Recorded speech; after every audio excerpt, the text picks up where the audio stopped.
오늘만 기다렸습니다. 제93회 아카데미 시상식 후보작이 발표가 됐죠. 미나리부터 시작하겠습니다. 안녕하세요, 김지윤입니다. 모든 영화인들이 즐기는 아카데미 시상식 후보작들이 발표가 됐어요. 여러분 다 아시는 정이삭 감독의 미나리가 작품상, 나무주연상, 감독상, 여우조연상 등등 해서 무려 6개 부문의 후보로 올랐습니다. 개봉하자마자 거의 찾아가서 봤는데 아카데미 수상과는 상관없이 이 영화 한번 꼭 리뷰를 해보고 싶다라는 생각을 했습니다. 그래서 한국 이민의 역사, 그리고 이 알칸소는 어떤 곳이고 당시 시대 배경은 어떤 것인지 오늘 제가 한번 이야기를 풀어볼까 하는데요. 제가 최대한 스포는 자제를 하겠는데 또 혹시 모르니까 걱정이 되시는 분들은 영화를 보시고 난 다음에 영상을 봐주시면 감사하겠습니다. 우리가 아시아인들의 미국의 이민 역사 이 부분에 대해서 그렇게 잘 모르는 것 같아요. 여러 가지 이야기가 있습니다. 18세기 중반부터 시작이 됐다. 필리핀 사람이 가장 먼저 건너왔다는 얘기도 있고요. 또 중국 사람들 특히 선원이라든지 유학생 등이 미국 땅에 처음으로 발을 밟았다라는 얘기도 있는데요. 우리가 그래도 기억할 만한 기록으로 남겨진 아시아인들의 이민 역사라고 한다면은 1848년 캘리포니아 금광 채굴을 위한 중국인 노동자들이 미국에 들어오면서다라고 할 수가 있겠죠. 그리고 이들이 1860년대부터 시작되었던 대륙횡단철도 공사에 또 투입이 되죠. 그래서 많은 중국인 노동자들이 미국으로 들어오게 됩니다. 그리고 이 사람들이 대륙횡단철도 공사가 다 끝난 다음에 다시 캘리포니아로 돌아가게 되는데요. 그 당시 캘리포니아에서 많은 핍박 그리고 차별을 받게 됩니다. 이게 이민사회에서 늘 일어나는 일이기는 하지만 아무래도 이민자들이 좀 낮은 임금의 노동력을 제공하고 그러다 보니까 이 본토인들이 우리가 일자리를 뺏긴다 그러면서 이 이민자들과 반목하는 현상들이 일어나게 되죠.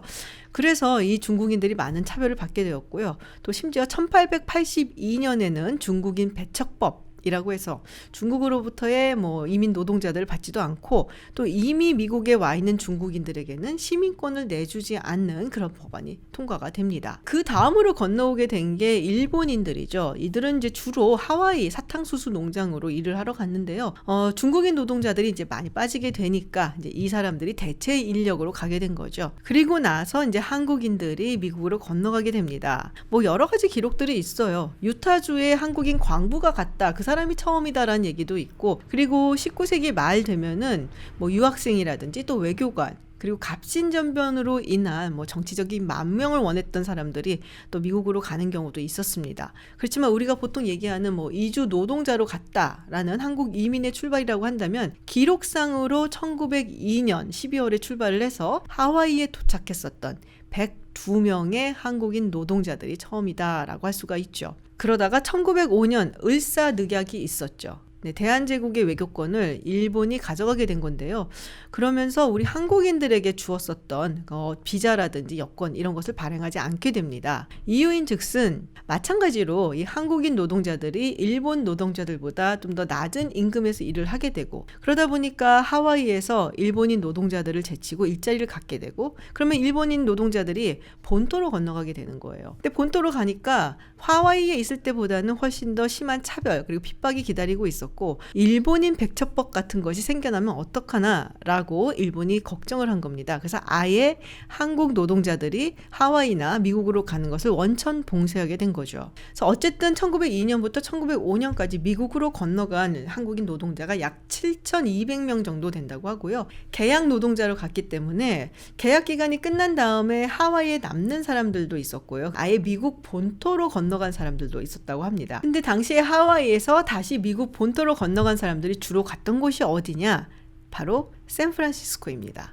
우리가 요새 이민 혹은 한인 커뮤니티 이렇게 생각을 하면 LA라든지 뉴욕이라든지 시카고 이런 곳들을 생각을 하지만 실제로 하와이 말고 한인 이민이 시작된 그 관문이다라고 할 수 있는 곳은 사실 샌프란시스코였습니다. 우리가 잘 아는 독립운동을 하는 분들도 이 샌프란시스코를 통해서 미국을 들어갔죠. 이승만 전 대통령 같은 경우에도 하와이로 갔다가 샌프란시스코로 가고 그리고 나중에 이제 동부로 옮겨가서 조지 워싱턴 대학, 하버드 대학 그리고 프린스턴 대학에서 학위를 받고 독립운동을 했고요. 그리고 도산 안창호 선생도 1902년에 샌프란시스코로 가게 됩니다. 그리고 그곳에서 중요한 것은 교육이다라는 그런 자신의 신념을 가지고 한인들을 교육하는 데 굉장히 많이 힘을 썼어요. 그런데 1907년에 미국과 일본이 신사협정을 맺게 됩니다. 일본에서는 이제 더 이상 미국 측에 그냥 가는 것은 물론 하와이라든지 멕시코, 캐나다를 거쳐서 들어가는 것도 아예 금지를 하겠다라는 약속을 하게 되고, 사실상 그때부터 이제 조선인의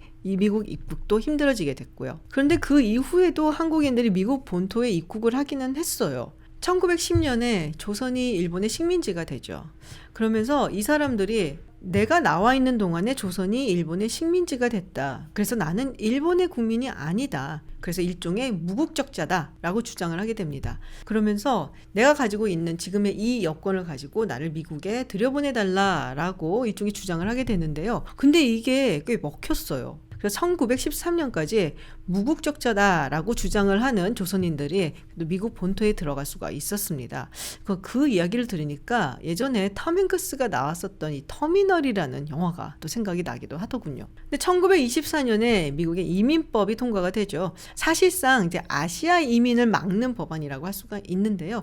그 이후에는 아시아계 이민자들은 들어갈 수가 없게 됐고요. 다만 이제 한국 전쟁이 일어나고 난 다음에 미군과 결혼을 한 여성이라든지 아니면은 또 전쟁 고아 이런 경우에는 이제 미국에 입국을 하는 일들이 있었습니다. 그리고 1965년 이민법이 개정이 되면서 그야말로 이민 러시가 일어나게 됐고요. 그리고 또 많은 사람들이 자신들의 꿈과 희망을 찾아서 미국으로 떠나게 됐죠. 네, 이 영화의 주인공 제이콥 그리고 모니카 부부죠. 원래는 캘리포니아에 살다가 농장을 만들겠다라면서 알칸소로 이사를 오게 됩니다. 이게 배경이 언제쯤일까라는 생각을 조금 했었는데요. 이 제이콥이 자신의 트랙터를 장만을 하려고 은행에 대출을 하러 가는 장면이 있어요. 근데 거기서 이 대출을 해주는 은행원이 레이건 행정부 들어와서 농업을 장려를 하고 농장을 만들어라 라고 얘기를 하니까 잘 될 거야? 이런 식으로 이야기를 하는 장면이 있었습니다. 그래서 1980년대가 아닌가라는 생각을 했는데요. 사실은 이 1980년대는 미국이 팜 크라이시스라고 부르는 그야말로 농가 위기의 시대였다라고 이야기를 합니다. 사실 미국의 농가들은 그럭저럭 부유한 편이었다라고도 이야기를 했어요.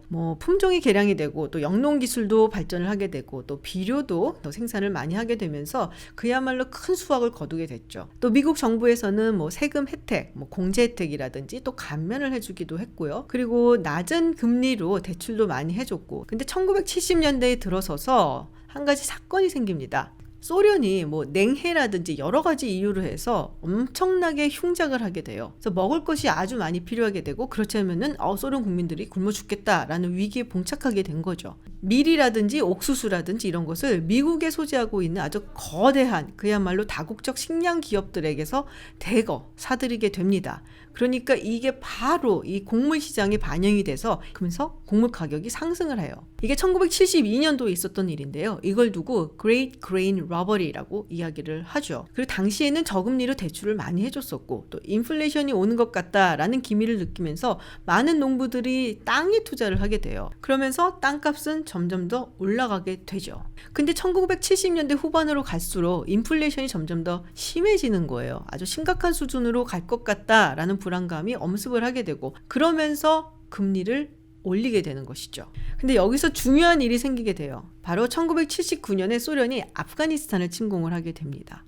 이거에 대한 보복으로 미국의 지미 카터 대통령이 소련에 곡물을 수출하지 않겠다. 그래서 이른바 그레인 엠바고를 걸게 돼요. 이렇게 되니까 농부들 입장에서는 수출을 못하게 되고 곡물이 쌓이게 되고 곡물 가격이 하락을 하게 되죠. 그리고 인플레이션 때문에 금리는 높아지게 되고 대출을 받은 돈이 있는데 이 높아진 금리를 감당을 하지 못하게 되고 땅값은 또 떨어지게 되고 그야말로 총체적 난국이 80년대 들어서면서 덮치게 됩니다. 레이건 대통령이 원래 초반에는 농가에게 보조금을 삭감하고 이렇게 많은 도움을 안 주려고 했대요. 원래가 신자유주의 정책을 선호하는 인물이기 때문에 그랬겠거니라는 생각이 드는데, 그럼에도 불구하고 이 팜 크라이시스가 너무나 심각했기 때문에, 그리고 정치적으로도 중요한 곳이었기 때문에 결국에는 1985년에 글쎄요, 한국말로 번역을 한다면은 농가 보호법 그렇게 얘기를 할 수 있을 것 같네요. 이 법안을 통과를 시켜서 다방면에서 농가를 보호해주고 또 도움을 주는 정책을 실시하게 됩니다.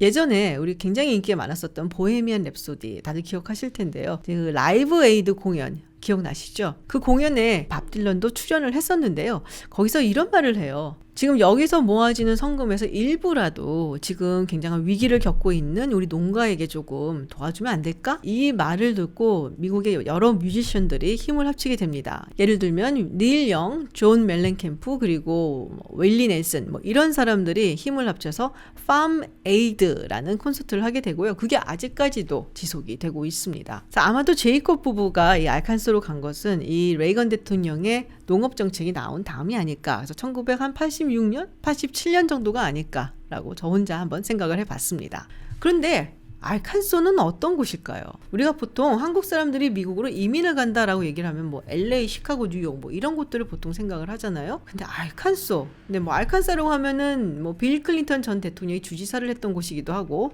또 맥아더 장군이 태어난 곳이기도 합니다. 그렇지만 우리에게는 시골이라고 알려져 있죠. 2018년 기준으로 인구가 약 300만 명 정도가 된다고 하고요. 또 이민자는 5% 정도밖에 안 돼요. 그러니까 조금은 이렇게 농촌 지역이고, 그리고 굉장히 백인 좀 많이 살고 있는 지역이고, 이렇게 얘기를 할 수가 있을 것 같아요. 근데 이제 알칸소로 갔다는 것은 사실은 조금 의미심장한 것이, 처음에는 캘리포니아, 그러니까 한국 사람들이 많이 모여서 살고 있던 곳에서 옮겨온 거거든요. 한인 커뮤니티가 아무래도 커지다 보면은 그곳에서도 여러 가지 일들이 일어날 수가 있고, 그래서 아마도 제이콥은 무슨 일인지 모르겠지만 뭔가 좀 상처를 가지고 알칸소로 떠나온 것이 아닌가라고 추측을 하게 되고요. 처음에는 도피처로 선택을 한 것 같은데 결국 나중에는 안식처가 되는 것이 아닌가라는 생각을 조금 했었습니다. 그리고 특히 1970년대에는 이제 취업 이민들이 많았는데요. 의사라든지 약사라든지 이런 전문직 자격증을 가진 사람들을 많이 유치를 했었고요. 아니면은 기술이 있는, 기술을 보유한 그런 사람들을 이제 이민자로 많이들 유치를 했는데, 그 중에서 기술 하나가 이